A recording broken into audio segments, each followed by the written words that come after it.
In physics today, there are some effects already established, well established, that prove, number one, the vacuum energy is there, and number two, that not only does it interact, but number three, you can, in fact, get at least a little bit of it out of there in a measured experiment.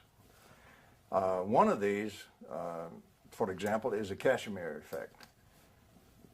To draw what that is, suppose I have two conducting plates. These are very small, but I'm going to draw them pretty large so we can see them. But I have two plates, conducting plates, very close together but still separated, immersed in this vacuum flux.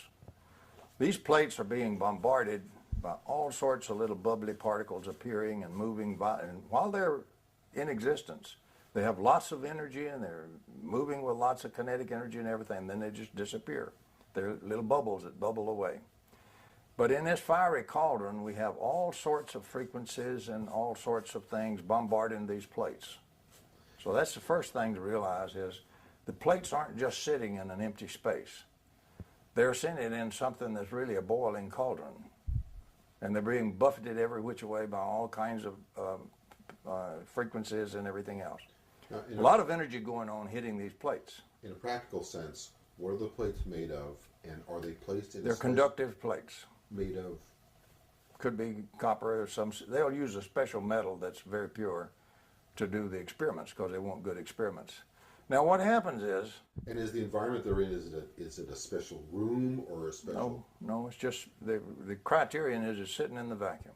That's all you're worried about. Which for the common person would be just normal. Empty space. Empty space. Right. Just in a room. Basically, what we have is in the laboratory, we have these two plates, conducting plates, sitting in what we would think of as empty space.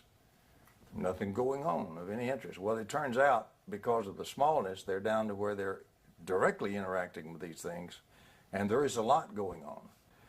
These things act as in one sense, as tuned antennas, so to speak. From all of these many frequencies, infinite number of frequencies, the distance across here selects out a set of frequencies, including their harmonics and all, that fit between the plates.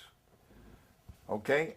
If we have an infinite number of frequencies and energy out here, we have a little bit lesser selected group inside here.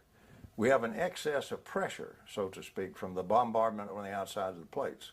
So these plates then are attracted or forced together. There is an actual force between these plates which can be and has been measured. Casimir did the first experiments and all, but the experiments not too long back were done very beautifully by another scientist here in the United States, Lemereau. And the work is extraordinarily precise, extraordinarily beautiful, and there's no question this effect exists. This does produce some real energy and some real effects from the vacuum, but it's very, very small. So its usefulness is, number one, it clearly experimentally proves reaction to the virtual particle flux of the vacuum to produce some real energy, which is at least measurable. So it's a proof of principle experiment. It's not useful for the power industry, as far as I can see, unless somebody finds another variation of this thing that generates one heck of a lot more power. In its present form, the experiment is not usable to generate power, but it does generate real energy. It is measurable. It has been very precisely measured and very carefully measured, and it is there, and it is a reaction with the vacuum. And they don't apply any power to the plates or anything like that? They don't, no, they don't. This is just two plates sitting in the vacuum. You measure what comes into the plates from the vacuum. Wow. You don't have to put any power into it or anything. It is of course, a very esoteric measurement problem. So it's a really good problem that a physicist has to work on pretty hard to really do it accurately. But it has been done very accurately, and there's no question about it being real. And patents have been awarded on this to Mead and somebody, or? Some folks have actually filed a patent. Mead, for example, is one of them on the patent that pointing out that this does extract real energy from the vacuum. And they have a couple of other variations they're looking at with different antenna type arrangements. So they can probably get a little bit more energy out, but it's still, the problem with is it the amount of energy. The amount being taken from the vacuum, so far at least, is very small. But it's real. The point is, it's like a small white crow. It's still sufficient to prove that not all crows are black, even though it's a itty-bitty crow. Hasn't grown up yet. Now the question is, how do we get him grown? Right. So, but this is a Casimir effect. It's a standard effect. It's in, it's good physics. It's been good physics now for quite some time. And the precise experiments to fully support this have been done and are in the literature. So any really knowledgeable physicist will almost certainly agree with the fact that the Casimir effect is a demonstrated effect of energetic effects from the active vacuum. Cool. Very good, thank you. It's interesting. It's the standing wave that's created, or basically a standing wave. So you're kind of creating a differential. Is it kind of? Well, what you're doing is you're sorting out frequencies from a whole batch of frequencies. So there's less frequencies. Frequencies got energy in them. See, right. There's less energy in frequencies in between your plates than the energy outside is bombarding them. So you're not balanced in forces. Right. You have the forces outside now being a little bit greater than the forces pushing back from the bombardment inside, and therefore the plates appear to attract. They in fact are pushed together. Interesting. Would you mind defining the dipole and then continuing on with the current standard of killing the dipole? Okay. Oh, thank you. From the point we're coming from, where we want energy from the vacuum, usable energy to power lights and power motors and power homes, we have to find a reaction which can give us appreciable and hopefully electromagnetic energy from the vacuum. Now, before 1957, we really didn't know precisely that there was such a reaction widely available. But since 1957, we now know that. It was the discovery of what's called broken symmetry. Li and Yang predicted it theoretically, particularly in 1956 and early 57, just the first part of 57. A very short time frame there is when their work, reached a pinnacle. And the publications occurred predicting, real solid broken symmetry. What we're talking about is a broken symmetry in the virtual particle flux of the vacuum. What that means is, in this part is not just like this part, we've had a change in the vacuum. That's what broken symmetry means. And we've had a change big enough to be observable. As Lee said, anytime you have a broken symmetry, something virtual has become observable. So it means we have something now that is, at least in theory, is measurable. It's big enough to be observed and measured. And broken symmetry was that magic tool that was predicted in 56 and 57. But this was such an important prediction. It would be such a revolution, were it true, that strong experimental physicists jumped on it immediately to prove it's either true or it's false. It was that important. It needed to be done very quickly, and they did. And as a matter of fact, in February 1957, Wu and her colleagues, Wu has died recently, Wu and her colleagues proved it experimentally, a very short period of time after the prediction. The impact and the implications of this to all of physics were so profound. The Nobel Prize Committee also moved with unprecedented speed and awarded the Nobel Prize to Li and Yang in the same year, in December of 1957. So I'm trying to create the image of how sudden and strong a revolution this actually was, and its immediate recognition. One of those broken symmetries, one of those things that will take some virtual energy and change it into positive or observable energy that you can measure and detect, was the broken symmetry of opposite charges. So let's talk about a charge. A charge is a very strange thing. We really don't have a completely accurate definition of charge. It's still a bit of a fuzzy concept, but we do know some facts about it. And some of those we know way past the idea of charge back in the 1800s. Particle physics in the 1900s has found out a lot about how charge behaves and how it ticks and how it interacts with things. So if I have what we would call classically a charge, this could be just a single electron sitting in space. It's not sitting in empty space like we normally would consider it from the classical view. It's sitting in this boiling cauldron of virtual particle flux, just boiling every which way and bombarding it, and little bitty tiny momentary photons being absorbed and being re-radiated and all kinds of things. Every time it absorbs a photon, it changes that into a little tiny differential of mass and so forth.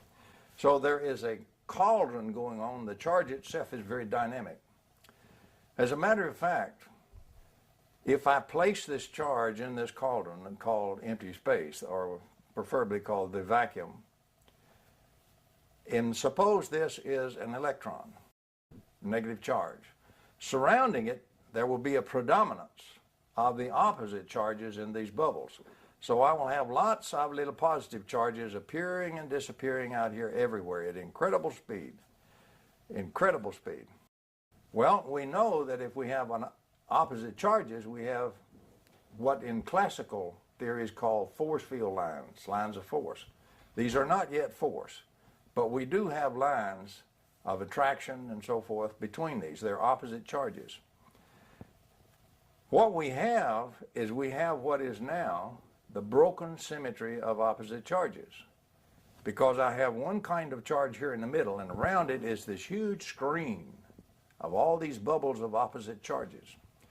If I'm trying to look at this charge with an instrument or measure the charge, I'm not really measuring the charge. I'm measuring through this screen charges, which is infinite, by the way. Okay. And the inner, or what's called the bare charge, if I could get rid of all of this screen, is also infinite. But the difference is finite. Infinite in potential. No, infinite, really infinite. Right now, it's infinite. In energy. In energy. Unlimited energy, no limit whatsoever, in both sets of charges. This entourage, or this ensemble would be another word to say, is therefore involving two sets of infinite energy. All kinds of flows of energy that's just unlimited. So we have an incredible amount of energy going on here in just one single electron. Remember, its fields and interactions go out towards the end of the universe. So it goes way on. If it's been around very long, it reaches out across the universe. So we have this tremendous entourage, and our instruments cannot measure this internal bare charge. We can only measure the difference, what we see through this screen of opposite charges. Okay. And that difference is the textbook value of the classic value of the charge of the electron. Okay. That's what's printed in all the handbooks. The difference. But the classical people stop right there. The models stop right there with that difference. If we want to talk about energy from the vacuum, we must go to the more modern knowledge where we know what's going on is much greater than that. And we know the only reason that we have any fields at all from this ensemble is this broken symmetry that was predicted and then proved and the Nobel Prize awarded in 1957. Because now I have all sorts of little dipoles.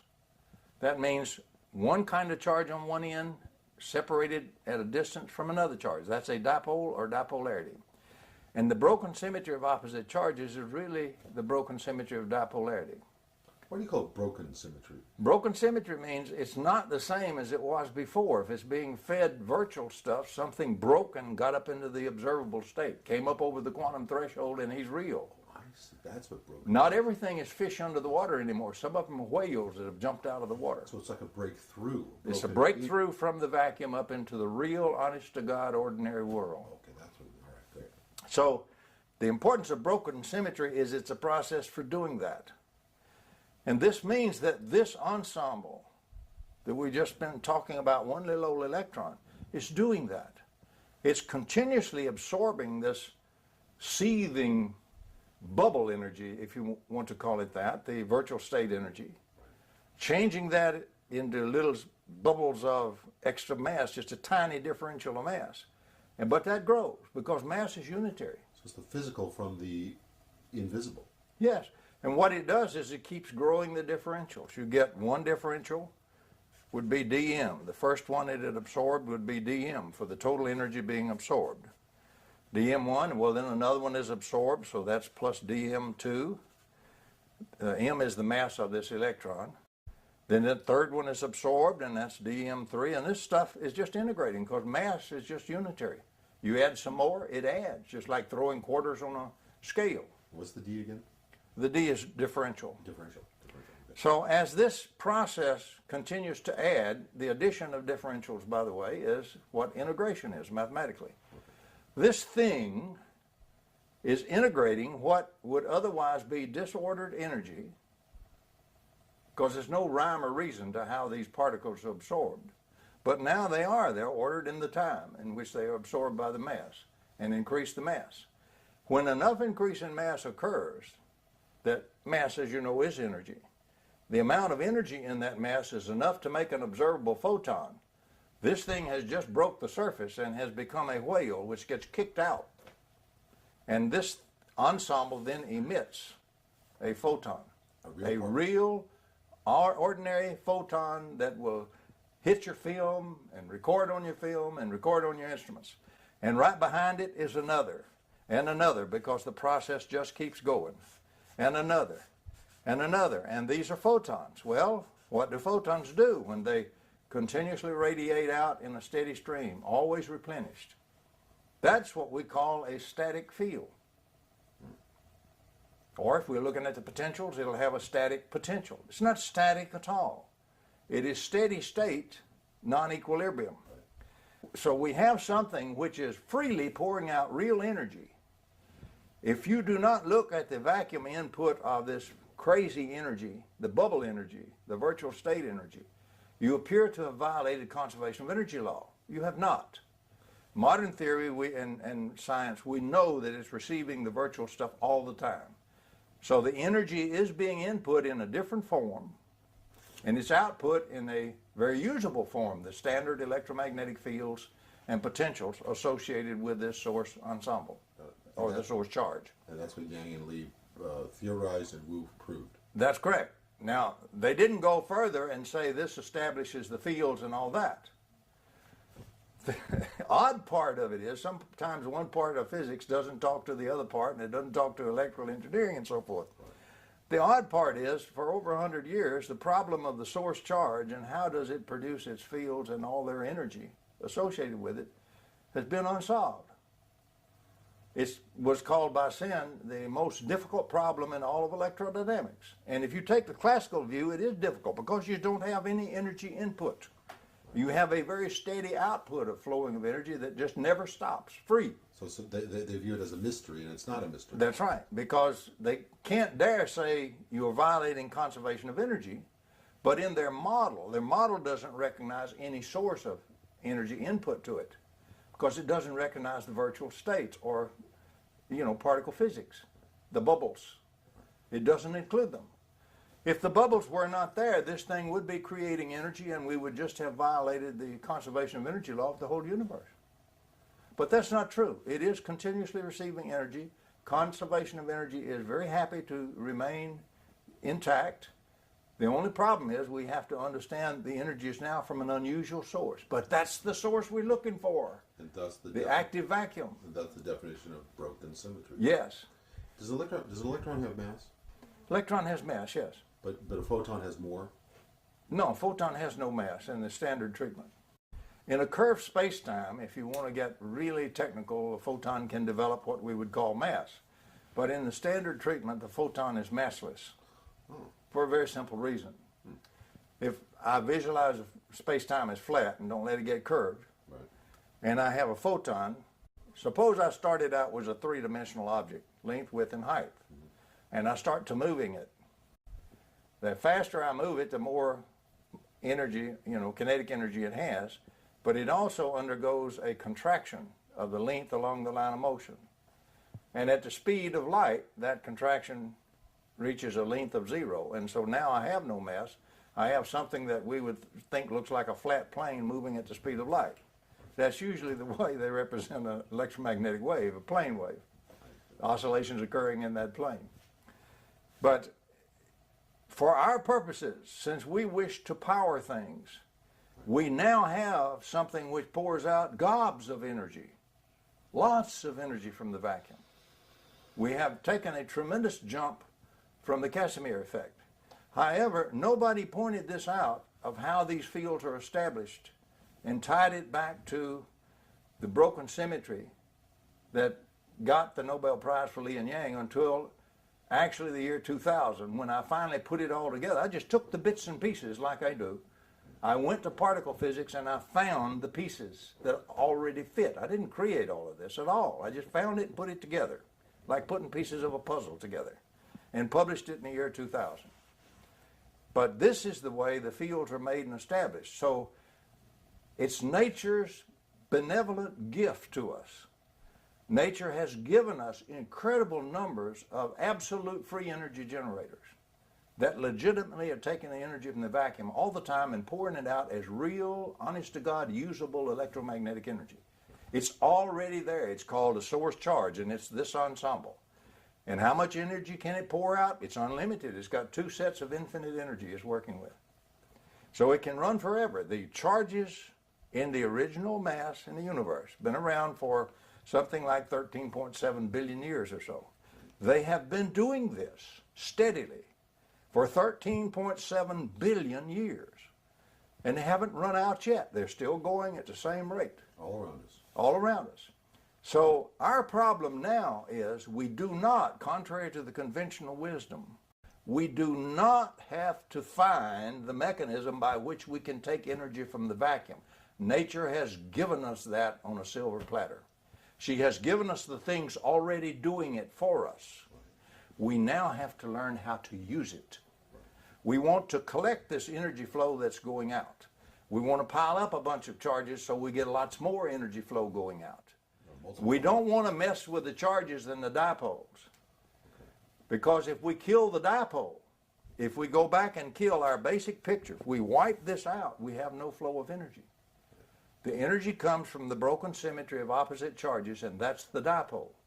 If we kill the dipolarity like we love to do in our own generators we build, every time we're killing the dipolarity, we're shutting off the energy flow.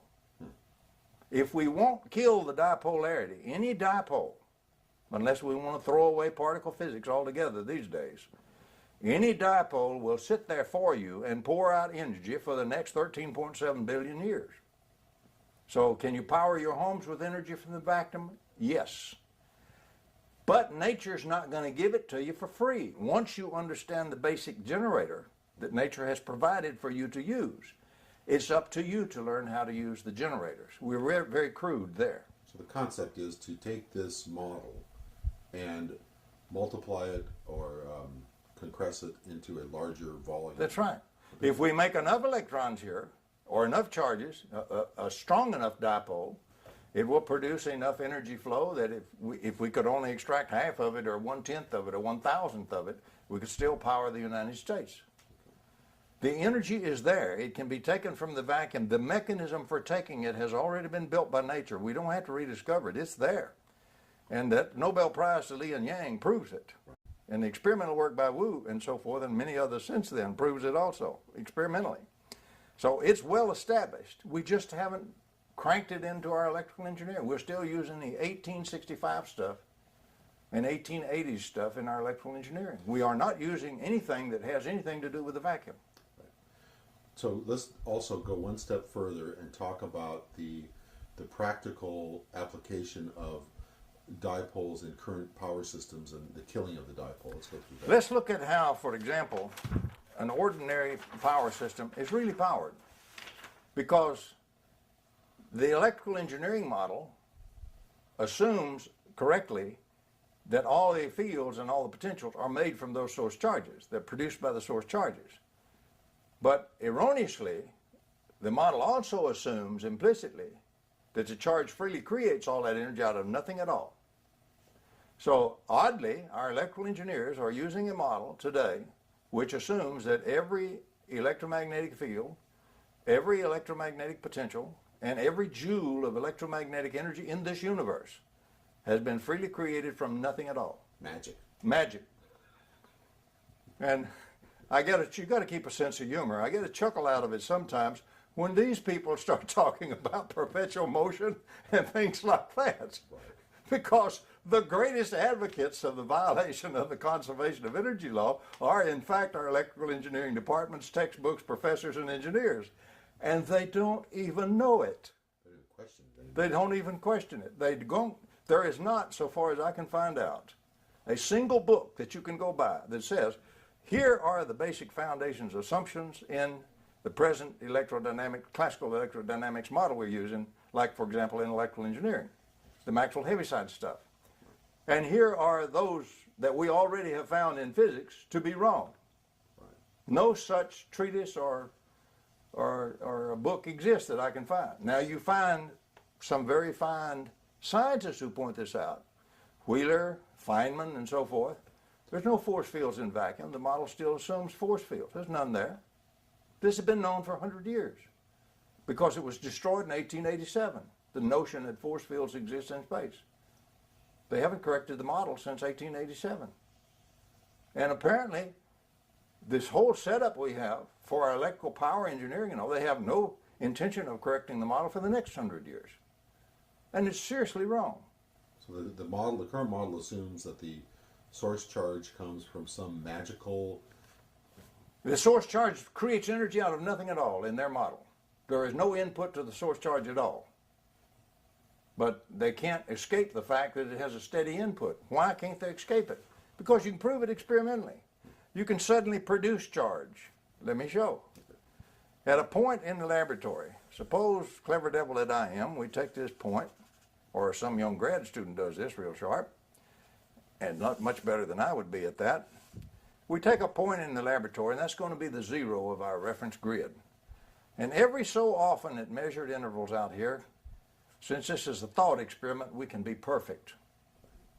We have perfect instrument packages at each point that can measure. And since I can do this very conveniently, we will take the speed of light for 1 second, convert that to distance, about 300 million meters, give or take a few. And we'll say, regardless of how strong or how weak it is, these instruments are perfect, we're going to measure it. And so what I do is again, being a thought experiment, we can be perfect. We instantaneously produce this charge in the laboratory. Now, in real life, I can't quite do it instantaneously, and I'll have a little lead pulse. We're going to disavow that and throw that away. What I'm interested in is what happens once this thing got formed. Okay. So suddenly a charge appears at this 0 point in the laboratory. After 1 second, the first instrument package reads.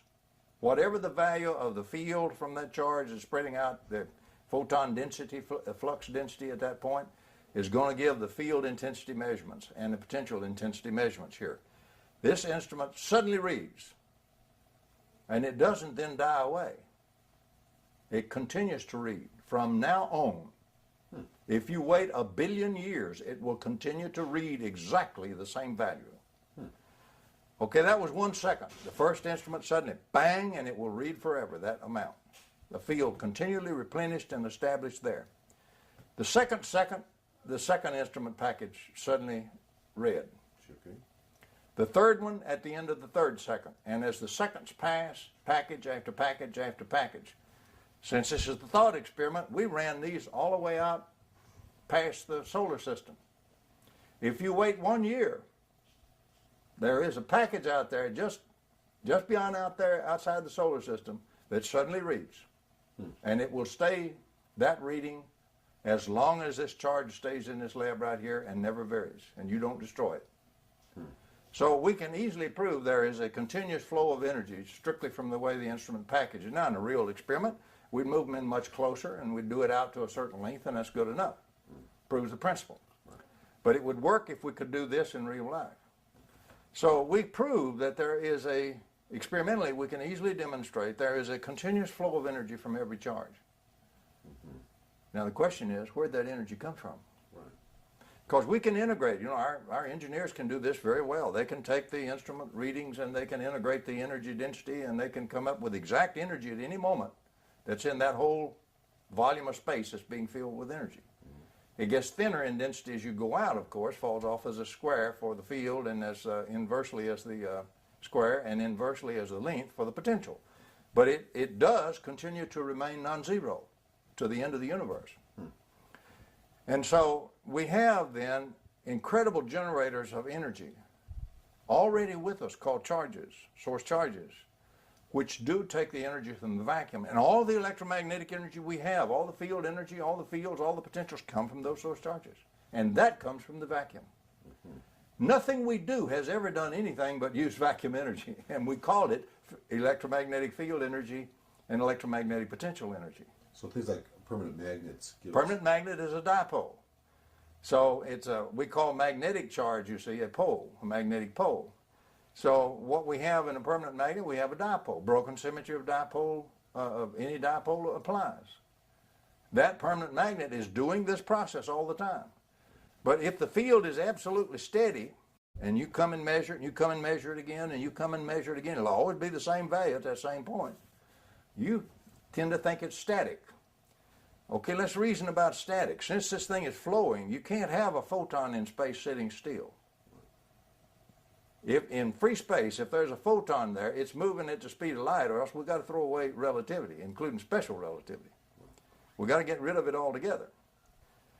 That's not true. It is moving. But the thing is, as Tom Flandern pointed out, you have two ways of looking at something static, and he used a beautiful representation of a waterfall. If the waterfall were truly static, it looks fixed if it's perfect, you know, assume a perfect one, it looks beautiful and it's just always the same. Every time you look at it, there it is. Doesn't seem to have changed at all. But every part inside, internal part, is in violent motion, moving on through and another part right behind it and being replaced all the time. Right. So it is not a truly static waterfall. That would be a frozen waterfall. Instead, it's an unfrozen waterfall, and in thermodynamics, what it is a steady state flow. Right. It's a system in non-equilibrium, that is, energy is steadily entering and steadily leaving, but it's doing so at a steady rate. And the pure system definition of that is a non-equilibrium steady state condition.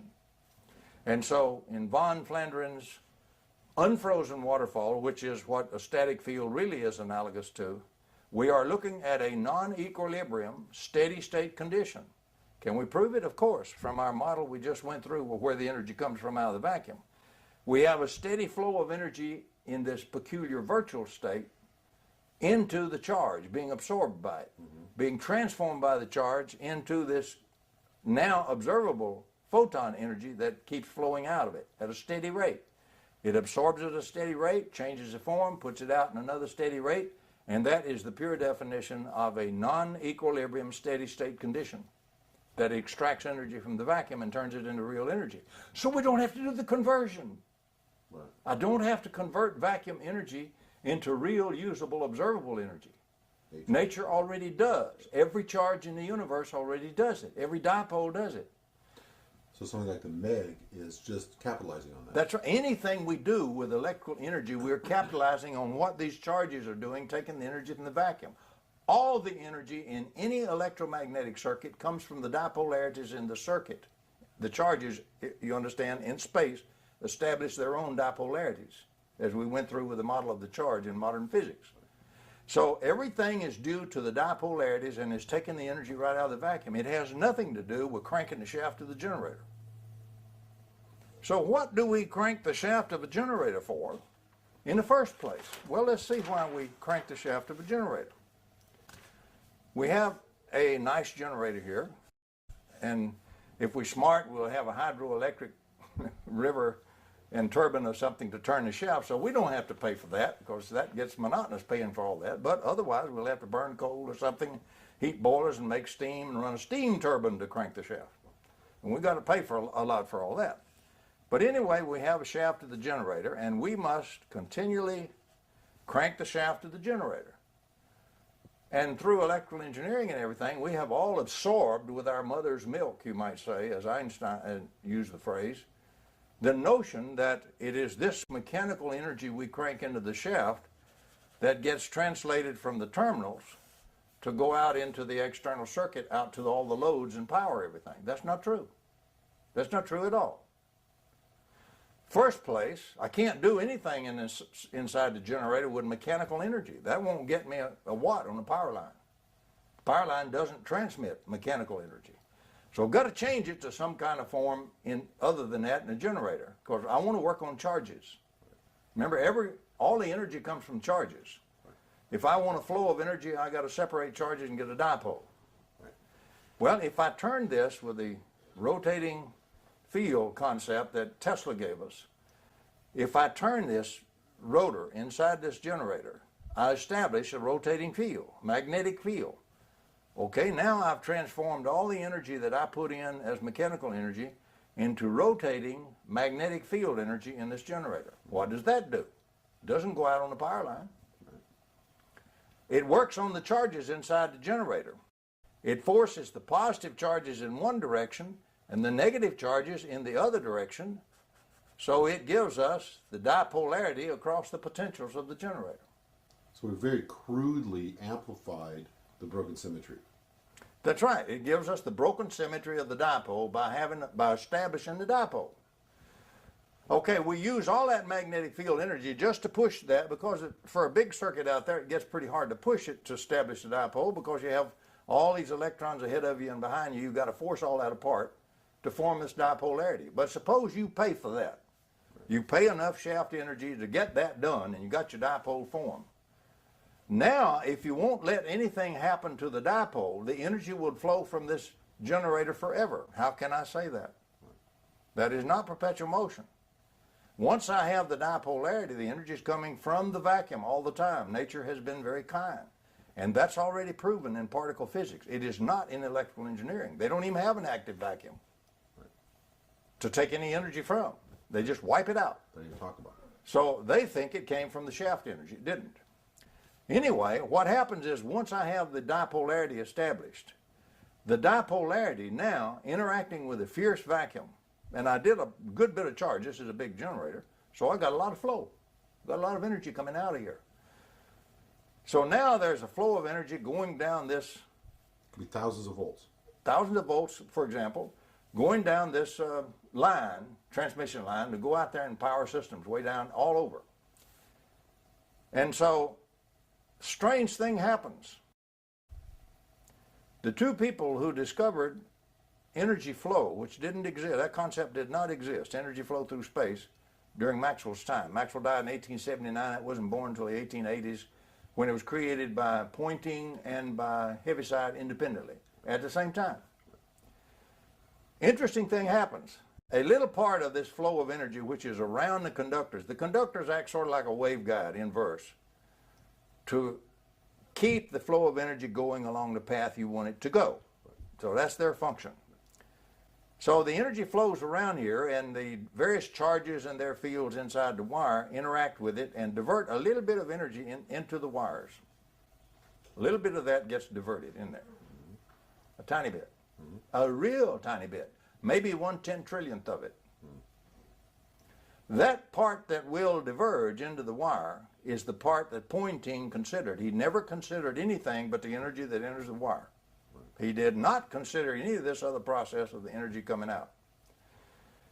Well, a very strange thing happens. Heaviside discovered that there's a big old energy component left after you diverge all the energy you're going to diverge into the wires in that whole system.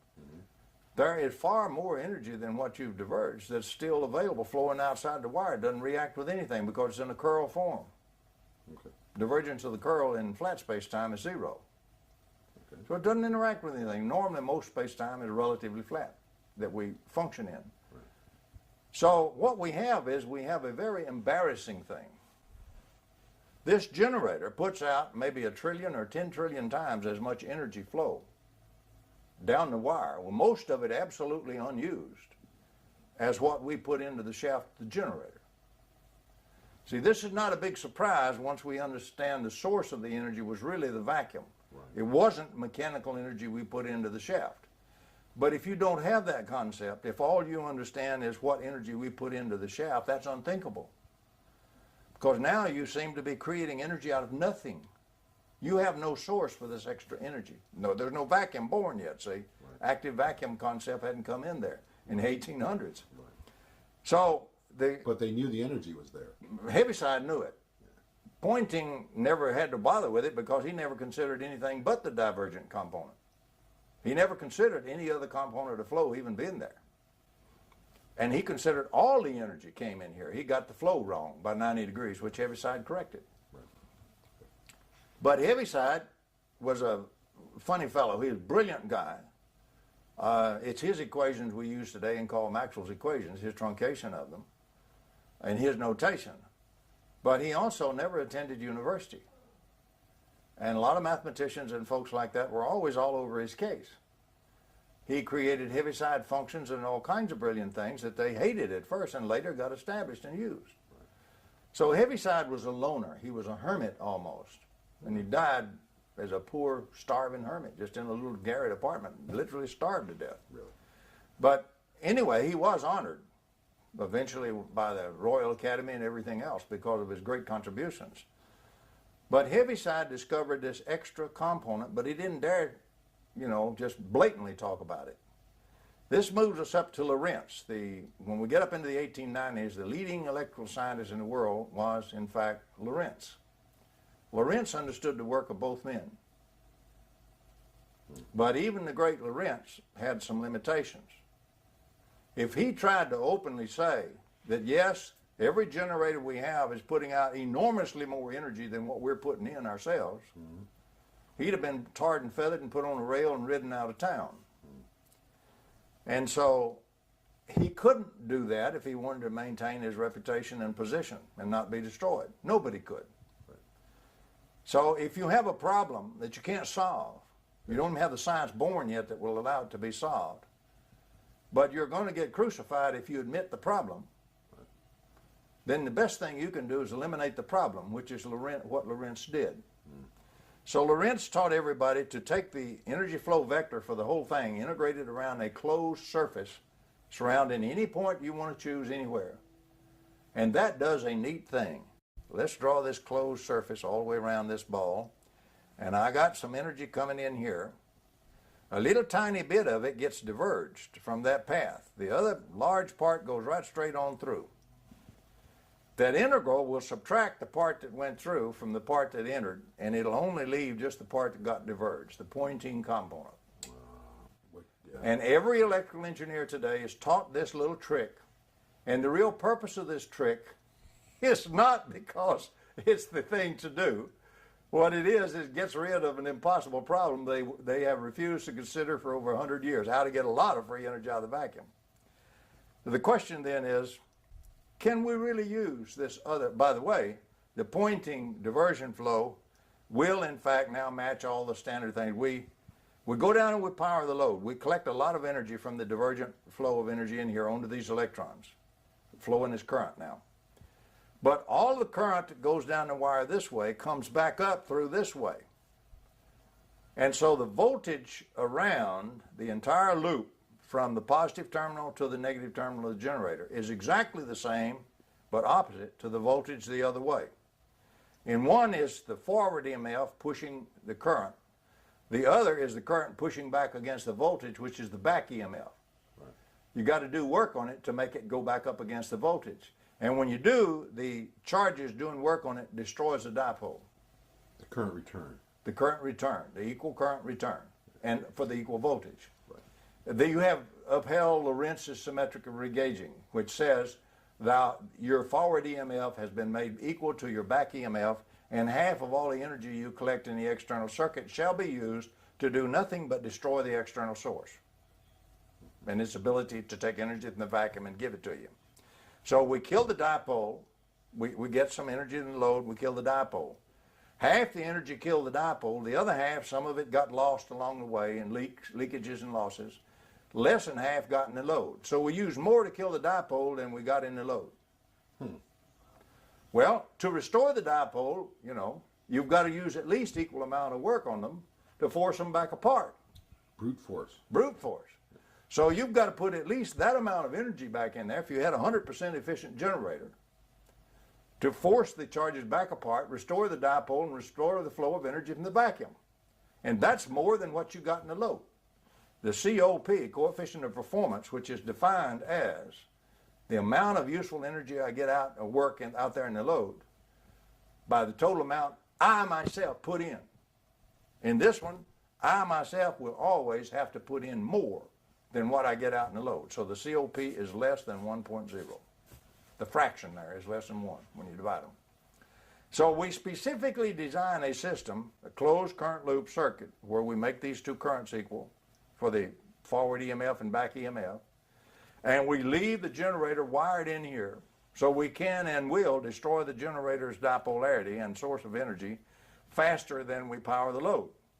So we always, to restore the dipolarity and keep taking energy from the vacuum, we have to keep cranking the shaft of the generator, and we're always going to be cranking it harder than the amount of stuff we get out in the load. That is the stupidity of the present power systems we have designed for the last 100 years and built. No matter what is driving the load is still there. You still have current return. That's correct. Well, you don't have to. There's no law of nature that says I have to use a closed current loop circuit. Tesla went to a one-wire circuit. Right. Right. So how does fire it into a capacitor on the other end and fire it back? In your projection into the future, assuming that we develop energy from the vacuum power sources, how does that fit in with the closed current loop system of using energy? The first requirement to get an over-unity electromagnetic system, the first requirement is you must violate the closed current loop system that guarantees you have to put more energy in than you ever get out in the load. You have to violate this. Several ways to violate it. But what I'm saying is the loads stay the same. The load is the load is the load Sure, is the load. that's no problem. Right. So unless you want to power it with negative energy, you want to design the load to be powered by negative energy, then the load will give you energy in addition to powering itself. It'll take it from the vacuum. But using the current assumption of a positive energy. That positive energy, that's supply. true. The load is a load and an impedance is an impedance. Right. And so how does that, we still have to power the load. That's correct. And we still have to return the current. No, we don't. Oh, we don't. Mm-hmm. Okay. The only reason they return the current is they want to reuse it. By the way, let's talk about current. You see, current is not like water flowing through a pipe at all. That's not what happens. These electrons in these wires, the free electrons are constantly hopping off of one atom and hopping around and then hopping onto another one all. They call that the Drude electron gas. Drude went through all of that back around 1900 or so. And so what we have is an electron gas of these hopping electrons in the wire at any one time. And when we put an energy flow down here, the flow runs through by all these charges. Now, it runs almost the speed of light. If everything were perfect, it would run at the speed of light. But we do have inductance, we have capacitance also. It's a little bit less than the speed of light. That the actual potential, the actual energy flows down the wire. The electrons don't flow like that. On the average, in our average little old circuit, the electrons will flow about 4 inches per hour. About 4 inches down the wire. Wow. Because one has to pop, and what you have is called electron drift. On the average, it'll drift a little bit in the popping and drift a little more. It's a statistical thing of the drift that develops in these electrons. The electron can't just take off down the wire because all the other electrons, gobs of them ahead of it, is repelling it. So everything has got to interact with everything and do its hopping and its collisions and all, and so you get a little drifting down the wire about 4 inches per hour as far as actual movement of the electrons down the wire longitudinally. And yet the energy goes almost the speed of light. Now, one way to violate all this stuff, suppose if you have a good conductor made of copper, the response of the electrons to move into current from the application of the voltage is so fast that you just have to consider it instantaneously. Different people get different answers, but it's up like 10 to the minus 16th seconds. So incredibly short that, forget about measuring the time between when you pop the voltage and when the current starts. Right. So effectively, in the normal circuits we build with copper wires and so forth, the current goes as rapidly as we apply the voltage. So we always got power going, we always got destruction of the dipole. If you got voltage, you got current. But now suppose we slowed that down. Suppose we froze those electrons for just a bit, say like a millisecond, a thousandth of a second. Ooh, that's a long time for something that's flowing at the speed of light. 300 million meters per second, that all you cut it down was 300,000 meters, you see, that it could flow before your electrons would start if you just delayed them a millisecond. So you potentialize your whole circuits with very little, you know, there's always a teeny little bit, you don't quite get to zero, but with essentially zero current. If you built something that had a delay automatically in the conductors, you can do that. If you dope this wire, if you take aluminum wire and dope it with iron, 2% iron, the numbers from the number crunchers come out looking like about a millisecond delay. You can design that and change the amount of iron and all this stuff until you get a millisecond delay. We have to have an alloy now. We want a nice equal alloy here. We don't want particles stuck in everything.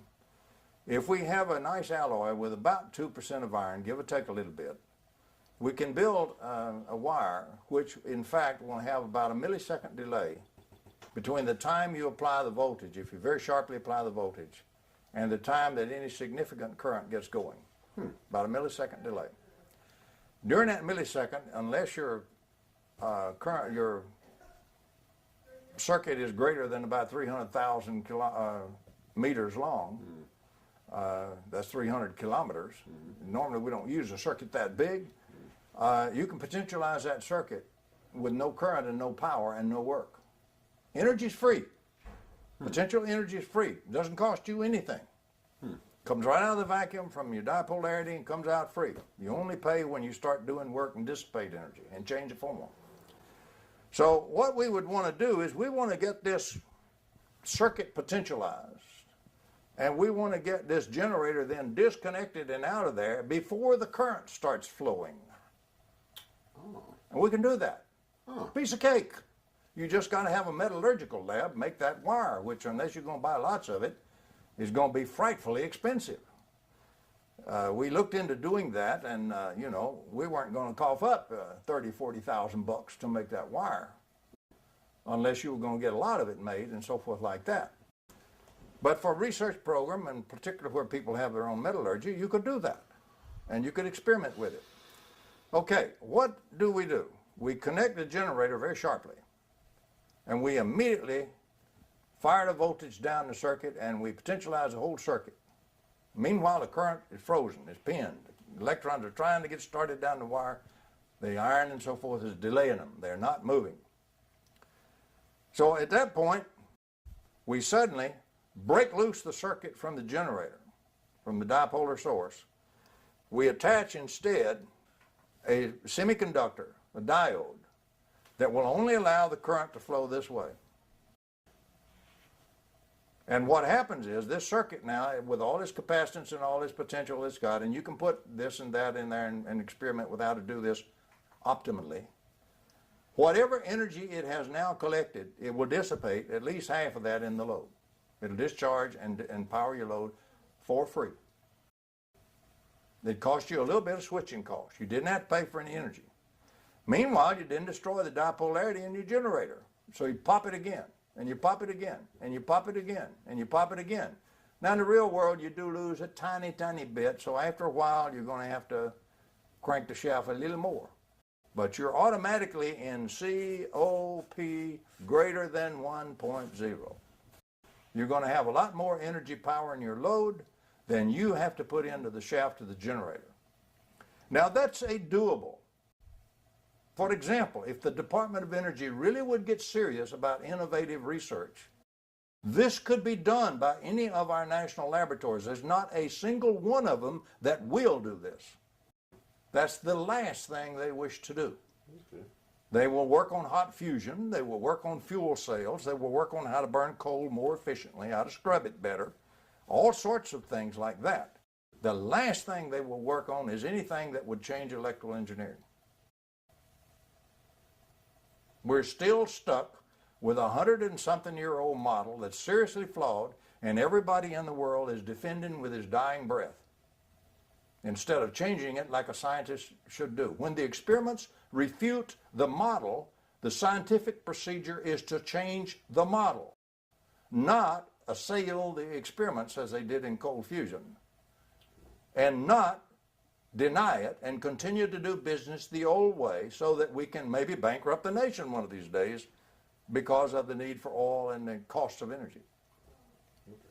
But all of this is doable. That's just one way that you could potentialize in static mode, disconnect your generator, let the circuit now come alive and become a dynamic circuit, and discharge the energy that it got for free.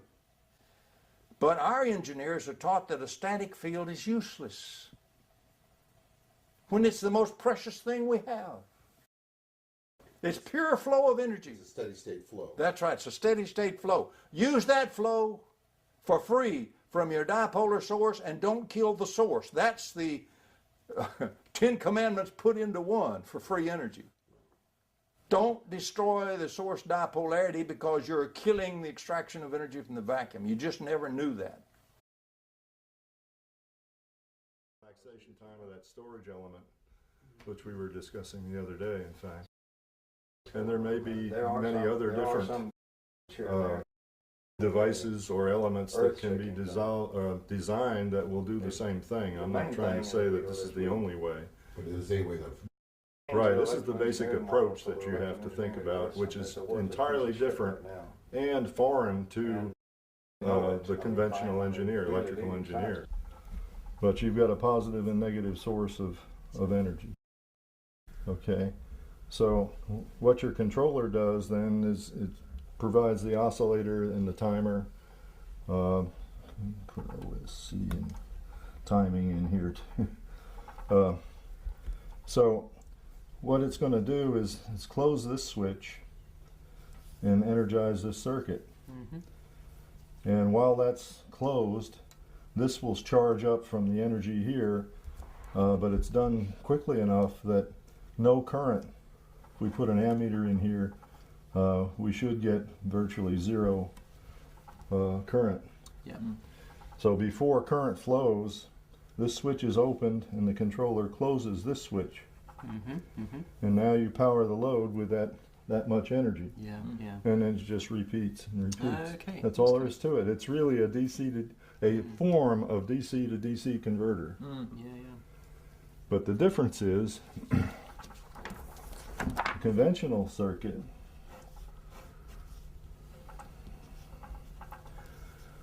does the same thing, but there's no switching. It's all one phase. Yeah. Okay, you may have an on-off switch or something somewhere here, but you can see now what you've got, and you've got losses that when you power the load, the back EMF will equal that, and you'll never get more than unity here through that load. Right. I suppose also what you're doing with this circuit alternatively, when you're switching and not allowing the current to take place before you can charge the storage device, you're not allowing anything to go back and eat or destroy That's the right. source. Right. Yeah. That's why the timing is critical here. So you have to arrange it so that the storage element has to absorb the energy fast enough so that you can switch off the dipole before a current starts to appear in here. If you just left it on, you'd have this circuit. Yeah. Okay? Yeah. Essentially, except the load would be this now. So you don't want to do that. You've got to have the timing such, and we know that, we just know we know two methods to do it. One is a capacitor, and John uses that technique. Right. Is a way to go. The other is a coil that is made of a material that will slow down the relaxation time, which the relaxation time is what we're talking about with no current flowing during that first initial time period when you turn it on, until you have chance to open the switch and then switch it over. The energy now is in here, and we switch this one on and we put the energy into the load. So this is what I was talking about, two phases. Would that be a coil that would be doped with was it 98% iron, 2% Yes. 2% aluminum? Yeah, well now that's a little sensitive according to Tom. He happened to find out. Published it in 1992. Oh, he did? Okay.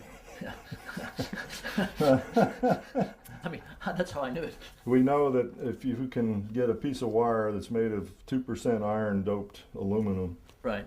that it will give you something around a millisecond of relaxation, time. which is So that's really the too wire, long. the circuit. It's not to do the storage device. That's the circuit, the wires you're talking about, which you have. The wires could be copper, Okay. But that would be in Okay. the storage. but just Oh, sure. inside here you Just would have little a PCB coil listed, yeah. made of aluminum Okay. Yeah. with this aluminum doped iron. That's all you need. But Okay. the problem is to manufacture that you have to make it in an inert gas, and it's a really Yeah, complicated it's not a manufacture. simple thing. You Yeah. can't just run into the lab and whip up a Yeah, piece sure, of wire with that on it. Yeah. So, but that's all there is to it, and it's Yeah. extremely simple once you understand the concept, and that's what Tom's trying to get across, that you have to change your thinking from this type of circuit to this type of circuit Yeah. with the two phases. Yeah. I was just What thinking. we're taught to do this. Yeah. It's over 100 years old. And physics, you see, at the time they put together the model, it was the very best information we had. Special relativity hadn't been born. Drude electron gas wasn't known. In fact, the electron hadn't even been discovered. People didn't know there was such a thing as an electron. The atom was a blob. There was no structure in the atom as far as their models went. It's clear they had energy. That's right. They knew about energy. That's right. But the basic understanding that we've gone much further now in physics was not there. If we'd have been back there in that day and age, we couldn't have done one bit better, maybe not as good, because they did it real straightforward and real dedicated. And much like your own work, they were studying phenomena. That's correct. They were studying various kinds of energetic phenomena and coming up with theoretical models to That's right. explain the phenomena. What I've done is considered two things. I come along at this late period when a lot of physics has been done. It just hadn't ever been incorporated. It has never made it out of the batch of physics where it was done. It never did get really communicated. People may say, oh yeah, I've read about that, but that's it. They never took it to mind and never changed their model. So I had the good fortune that the physics is available. If you will go do some research and pull out the bits and pieces, it's there. But it had never been put together and taken back over into electrical power engineering and start doing it in power. The other advantage I had, I was very fortunate to be able to work with independent inventors who did have things working. Floyd Sweet, Howard Johnson, Frank Golden, and people of that caliber. I was able to work with inventors who actually had working prototypes or working experiments on the bench that did work. Now, sometimes they were the devil and all to figure out what was going on, and took years to do that, but the experiments were there. I was able to look at the phenomenology. So if you have the phenomenology, and if you have the basic modeling pieces needed, it's not that difficult to find those pieces and deliberately keep fitting it to this phenomenology, and let the phenomenology, the experiments, be your filter. That's called scientific method. It used to be anyway. Anything newer than them that you find really useful since the discovery and the proving of broken symmetry? Well, broken symmetry is widely used throughout physics today. Anything more recent that you think is also? Yeah, oh yes. The paper after paper after paper in the literature since then, jillions of papers in the literature on symmetry and broken symmetry. But any new discoveries that you find are equally as... The new discoveries tend to be very esoteric. For example, you now begin to question things like what form you have to think about reality in terms of. No, I mean in terms of your interest in energy. Yes, there is. For example, time comes seriously into question about what time is. You can use time as energy. And time is just like nuclear energy. It has the same energy density as mass when you convert it.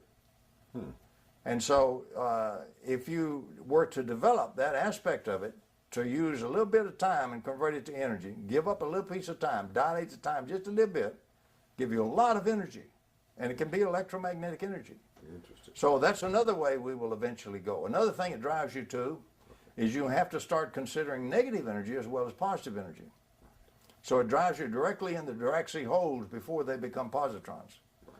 So it drives you to the basic questions, because every conservation law is a symmetry. You see? Okay. And every time you have a broken symmetry, you have violated that conservation law, which means, looking at Michael Layton's work, because we don't have the geometry right now to go that level, but Layton has given it to us in the late 90s. If we use his object-oriented geometry and better group theoretic methods, we find that when we break symmetry at one level, we don't lose all that knowledge like we have always assumed. What happens in nature is that knowledge is retained on a level, but you create a new symmetry at the next higher level, and the source charge fits that exactly. You break symmetry at the lower level, that is the virtual state, you automatically generate a new symmetry, new conservation up in the observable state called electromagnetic field energy, electromagnetic potential energy, and so forth. And it works. So we have the gist of a new geometry that if we can crank that in and replace the old Klein geometry from 1872, if we can go to the much more modern geometry, object-oriented geometry that Layton has given us, Michael Layton, we can now begin to get at many things, like the source charge problem and things like that, one more fundamental step than we ever were able to do before. Now, Layton's work is being rigorously applied in robotics and things like that. His stuff holds up and works a lot of times when the old Klein geometry just falls apart. Really? Interesting. So it's good stuff, and it's got plenty of experimental proof behind it. But nobody has applied it yet to source charges and electrodynamics yet. But it has a great field of application. All I've done is point it out. And the young fellows working on their doctorate thesis and the young postdocs will have to do it. But there's a whole field that hasn't been touched. Department of Energy should be up to it in their eyeballs, to their eyeballs. They aren't. They don't even recognize the term. Because it's not the things they're doing already and already have set up. Big organizations are like a big old ponderous ship. You don't turn a ship on a dime that's full steam and moving ahead and all that way. It turns over a long time. And the same thing is true with any big ponderous organization. It just turns very slowly, sometimes very frustratingly slowly. But it can be turned, but it'll always start from the young guys. You know, it's such a trite thing that historians of science just say it automatically. You know, most of the science is done by people in their youth. Einstein was a young Swiss patent clerk when he did relativity, for example, and things like that. So the funny thing is, to change the science, even though it's very slow, we have to get to the young people and get the message across to them. Then they will come in, they will look at the references. They may make whatever changes have to be made to get it very precisely said, very precisely modeled, and they'll give us a new technology and a new science. So you think time could be used in the production of energy? Yes, I do, indeed. Wow. Wow, that's really far. There's no big deal in that. When you have special relativity, anytime you use velocity, you change a little bit of time into energy anyway, kinetic energy. See, remember, you got to learn to think in a model that uses only one fundamental unit, energy. Right. Time is energy. It's a function of energy. So is mass. Mass being energy doesn't bother us now after the atomic bomb and relativity and E equals mc squared. Right. Even a grammar school kid knows that today. Right. But in its day, that was considered so shocking that it was almost unthinkable. People would say, why, there's only 10 or 12 people in the entire Earth who understand general relativity. They would make statements like that. And of course, that's trivial. Once the young guys understand it, it spreads out. And now you've got jillions of people that use it as a matter of course. We're in an area where we need to make some changes of that nature. We can take energy from time, borrow a little time and use that up and get lots of energy. We can modify a lot of the electrical power engineering stuff that we're doing, make that a much better model, remove some of the errors from it, And suddenly we've got a whole vacuum set of energy, gobs of energy, and we've got this extra tremendous component we're throwing away now from every generator and battery and everything else available for use, the heaviside component. So it's a rich energy field. If we can ever get them to quit using the term innovative research, innovative science as a buzzword and actually use it as a scientific funded program and turn the young cats loose on it. We have plenty of very experienced young people. Fine training, excellent mathematical training, excellent theoreticians, excellent experimenters. We have as fine a crop of young scientists we've ever had since we existed in this country. We are not using them properly at all. We're trying to put them in a cheese press and mold them into square heads. They are forced to be now in fierce competition for dollars, for programs, for a post-grad program or to work on your doctorate. Yeah, we talked about that. And we talked about the packages coming down. You don't have any choice about the research that's done. It's already decided for you. The faculty in the electrical engineering department or the faculty in the physics department at a leading university doesn't sit down and decide what they're going to do in research. They look at what's available to get funded to do and what they have to do. And then maybe there's a tiny bit left over somewhere of what we would like to do. So what we're doing is really suppressing that scientific innovation.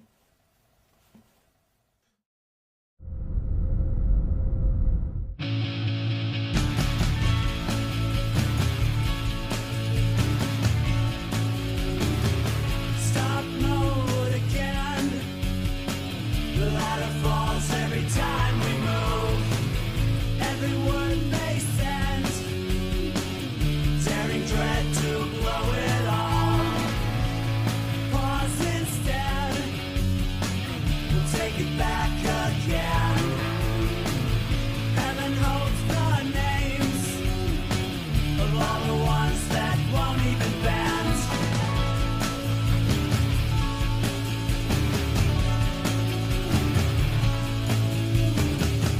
Wonder what they do it for, like anyone could ever know. God is dead. This time the sorrow's real.